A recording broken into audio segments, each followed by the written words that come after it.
Hello students, today we will study about the regulation of cardiac activities and disorder of circulatory system. As we know that our heart is myogenic, its all activities are regulated intrinsically, means auto-regulated inside the heart. Auto-regulated by the muscles called nodal tissues. We have a SAN and AVN, hence heart is myogenic. Neural center, the activity has a neural center in medulla oblongata, can moderate the cardiac action through autonomic nervous system. हमारे neural system के अंदर जो medulla oblongata है वो cardiac activity को means moderate करता है, मतलब वो भी उसको कंट्रोल करता है बाय ऑटोनोमिक नर्वस सिस्टम के अंडर.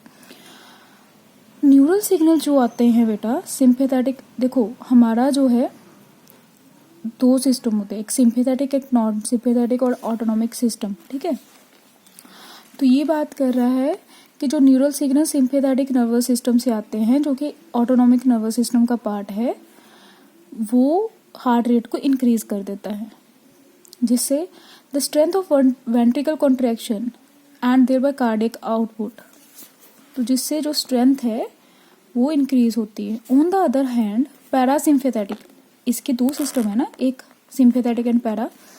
दूसरी साइड पे जो पैरासिम्पैथेटिक न्यूरल सिग्नल्स हैं वो हार्ट रेट को डिक्रीज करते हैं, तो जो कंडक्शन है एक्शन पोटेंशियल की वो डिक्रीज होती है, उसकी स्पीड जो है वो कम होती है. And thereby cardiac output, एक इंक्रीज कर रहा है, सिंपैथेटिक इंक्रीज कर रहा है, पैरासिम्पैथेटिक डिक्रीज कर रहा है. Adrenal medullary hormone also increase the cardiac output. Adrenal gland हमने पढ़ा था ना, एड्रीनल, तो वो एड्रीनालिन हार्मोन्स क्रिएट करता है, तो वो भी हमारी कार्डियक आउटपुट को क्या करता है, इफेक्ट करता है, वो भी इंक्रीज कर देता है. Now come to the disorder of circulatory system. Blood pressure, जिसको हम हाइपरटेंशन कहते हैं. Hypertension is the term for blood pressure that is higher than normal. Normal blood pressure होता है 120 to 80, तो ब्लड प्रेशर अगर इससे ज़्यादा हो जाए तो उसको हम हायर ब्लड प्रेशर कहते हैं और हाइपरटेंशन कहते हैं. It is measured by 120 mercury level millimetre of mercury pressure. Systolic pressure 120 होना चाहिए और जो डायस्टोलिक होता है 180 होता है, that is resting. If repeated times blood pressure of individual is complete means level is 140 और 90 और अबव, इट शोज हाइपरटेंशन. ये क्या आता है, हाइपरटेंशन. रिपीटेड मतलब आप बार बार जब भी चेक करवाना चाहते हो ये चीज़ आ रही है कि मतलब हमेशा लेवल हाई आता है. High blood pressure lead to heart diseases. देखो हाई ब्लड प्रेशर होगा तो हार्ट डिजीज होगी, दैट इज क्योंकि ब्लड प्रेशर मीन्स हार्ट की फंक्शनिंग, जिसके कारण जो हमारे ऑर्गन्स हैं ब्रेन और किडनी इनके ऊपर इफेक्ट पड़ता है. अब बात करते हैं CAD. किसकी बात करेंगे, CAD, that is coronary artery disease. Coronary artery disease often refer to atherosclerosis. Atherosclerosis affects of vessels. देखो ब्लड वेसल्स होती हैं जो ब्लड सप्लाई करती है हार्ट मसल्स को. हमने कहा था कोरोनरी मसल्स होती हैं जो हार्ट को ही, कोरोनरी मसल्स के अंदर भी ब्लड सप्लाई होता है.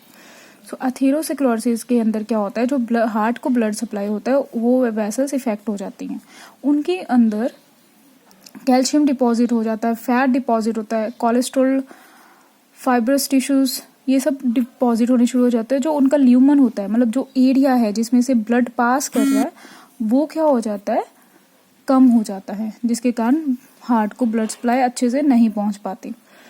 नाउ एंजीना पेक्टोरिस, ठीक है, ये एक्यूट चेस्ट पेन के सिम्टम्स होते हैं जब हार्ट मसल्स को अच्छे से ऑक्सीजन नहीं मिल पाती है. ठीक है, तो तब एंजीना पेक्टोरिस होती है. ओके, एंजीना जो है मैन और वुमेन में किसी भी एज में हो सकता है, but it is very common in middle age and elderly persons. बड़े बुजुर्गों में और मिडिल एज लोगों के अंदर ये चीज ज्यादा होती है. It occur due to a condition that affects a blood flow. Blood flow के कारण ये कंडीशन आती है, क्योंकि देखो बेटा ब्लड हमारा क्या करता है, ऑक्सीजन सप्लाई करता है. तो अगर ब्लड अच्छे से पहुंच रहा है, ठीक है, तो ऑक्सीजन अच्छे से पहुंच रही है। तो अगर ब्लड अच्छे से नहीं पहुंच रहा है, ब्लड फ्लो अच्छा नहीं है, तो एंजीना होने के चांसेस हो जाते हैं। अब बात आती है हार्ट फेलियर।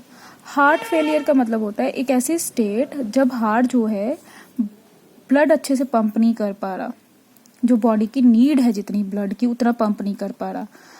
तो समटाइम्स इसको कंजेस्टिव हार्ट फेलियर कह देते हैं, because congestion of lungs is one of the main symptom of this disease. उसमें क्या होता है, जो लंग्स हैं वो ब्लॉक हो जाते हैं, उनकी कंजेशन के कारण हार्ट फेलियर हो जाता है। Heart failure is not the same as cardiac arrest. बेटो देखो, कार्डियक अरेस्ट और हार्ट अरेस्ट, उसको हम कहते हैं हार्ट स्टॉप कर देता है, हार्ट एकदम से बंद हो गया, पंप ही नहीं कर रहा, ठीक है। हार्ट अटैक क्या होता है, हार्ट अटैक डिफरेंट है, मतलब वो ब्लड पंप नहीं कर पा रहा उतने लेवल का। When the heart muscles is suddenly damaged by an inadequate blood supply, heart attack के अंदर जो मसल्स हैं वो डैमेज हो जाती हैं क्योंकि वो ब्लड सप्लाई अच्छे से नहीं कर पा रही।